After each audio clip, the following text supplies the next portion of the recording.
J'aimerais bien vous expliquer la manière de comptabiliser la TVA et surtout sa place entre l'actif, passif, charge et produit. Bienvenue dans ma chaîne, je m'appelle Elkader, professeur de sciences économiques et de gestion. J'essaye à travers ma chaîne de vous présenter le maximum de notions économiques d'une manière pédagogique et simplifiée. Si vous appréciez la démarche, merci de liker et si vous n'êtes pas encore abonné, merci de le faire également. Ça peut aider cette petite chaîne à se développer. Ok, je vais vous expliquer comment on comptabilise la TVA, la taxe sur la valeur ajoutée. Déjà, en comptabilité, on peut avoir plusieurs termes associés avec la TVA. Vous avez TVA à récupérer, TVA à payer, TVA due, etc. Alors, je vais vous expliquer le principe de la TVA. Pour cela, je vais me baser sur cette situation. Vous avez un agriculteur qui vend du bois brut à un menuisier au prix de 150 euros hors TVA, on va considérer que le taux de TVA est de 21%. Et ce menuisier va fabriquer par exemple une armoire qu'il va vendre à un client final au prix de 200 euros hors TVA. Pour bien comprendre le fonctionnement de la TVA, je vais schématiser un petit peu cette situation. On a les deux personnages, l'agriculteur et le menuisier. Le menuisier achète du bois à 150 euros plus 31,5 euros de TVA et il paye tout ça à l'agriculteur. Mais il faut se dire qu'en principe général, une taxe, ça se paye à l'État. Donc, ces 31,5 euros, l'agriculteur va la transférer à l'État. Donc, pour lui, c'est une dette envers l'État. C'est bien ce qu'on appelle TVA à payer. Et ça, dans la comptabilité de l'agriculteur. Mais par contre, le menuisier va récupérer de l'État cette TVA. Dans sa comptabilité à lui, il s'agit d'une TVA à récupérer. Pourquoi il récupère cette TVA? Parce que ce n'est pas un client final. On va ajouter ici notre consommateur final. Lui, il va acheter l'armoire au menuisier à 250 euros plus 52,5 euros de TVA. Alors dans ce cas, le menuisier va recevoir ces 52,5 euros de TVA du consommateur final et puisque c'est une taxe, ce menuisier va la payer à l'État. Il s'agit dans la comptabilité de ce menuisier d'une TVA à payer. Mais au final, si on calcule combien l'État reçoit de TVA, on va voir 31,5 moins 31,5 plus 52,5, ce qui fait 52,5.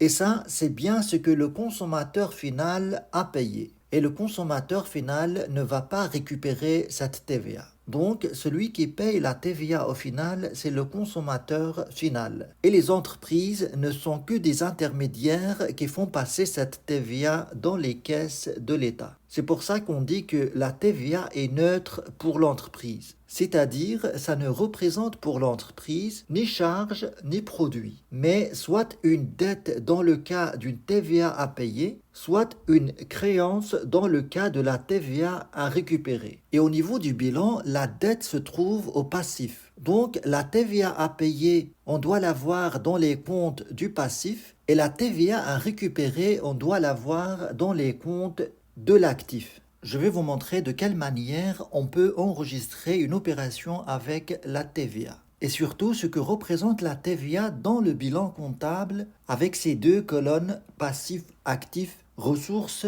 emploi. Mais avant cela, merci de faire ce geste social. C'est très sympa de votre part. Je vous rappelle d'abord la structure d'un bilan comptable. Vous avez au passif les ressources financières qui sont de deux natures, le capital appartenant au propriétaire de l'entreprise et les dettes qui viennent des autres personnes morales ou physiques qui ne sont pas propriétaires de l'entreprise. Et à l'actif, on a tout ce qu'on fait avec ces ressources financières. C'est ce qu'on appelle les emplois. On va acheter par exemple des bâtiments, des garages, des ordinateurs, des outils, etc.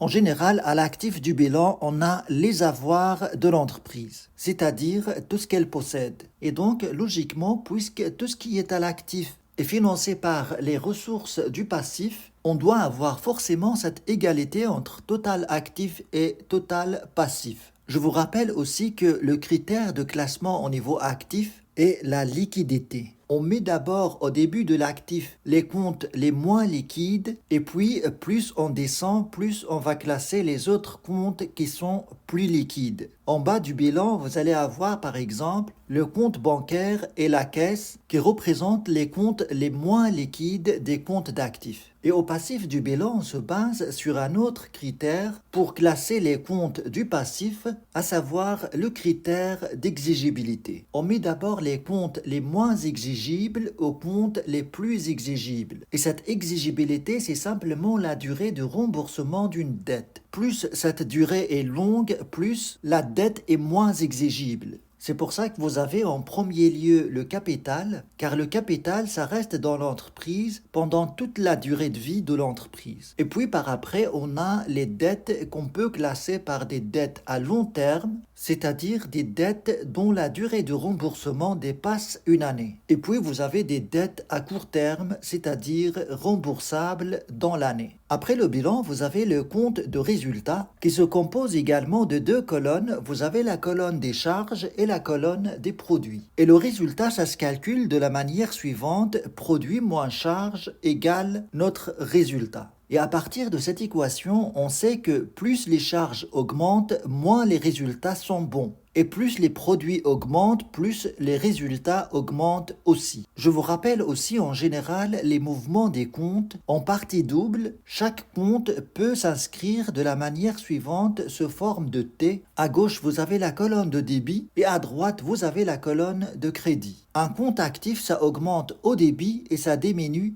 au crédit. Un compte passif, c'est l'inverse, ça augmente au crédit et ça diminue au débit. Un compte de charge suit la même évolution qu'un compte actif, c'est-à-dire augmente au débit et diminue au crédit. Un compte de produit suit la même évolution qu'un compte passif, c'est-à-dire augmente au crédit et diminue au débit. Alors, si vous avez bien maîtrisé ces mouvements, on va prendre deux opérations avec la TVA. Vous avez achat de marchandises 100 € avec 21% de TVA. De quelle manière on va enregistrer cette opération? Tout d'abord, on va avoir une augmentation de charges représentée par le compte achat de marchandises. Cette augmentation s'inscrit au débit, 100 €. Il faut faire attention dans ce cas à ne pas inscrire au débit 100 € plus 21% de TVA. Car, comme je vous ai expliqué, la TVA ne représente ni charge ni produit pour l'entreprise. Donc, on la trouve soit à l'actif, soit au passif, en fonction de l'opération effectuée. Dans cette opération, par exemple, on a acheté des marchandises, on a payé la TVA au fournisseur, mais cette TVA, on va la récupérer de l'État. C'est-à-dire que dans ce cas, ça représente une créance pour l'entreprise. Donc, on va augmenter TVA sur achat ou bien TVA à récupérer de 21 €. Et en même temps, on a une dette envers le fournisseur qui s'élève au montant total de la facture, à savoir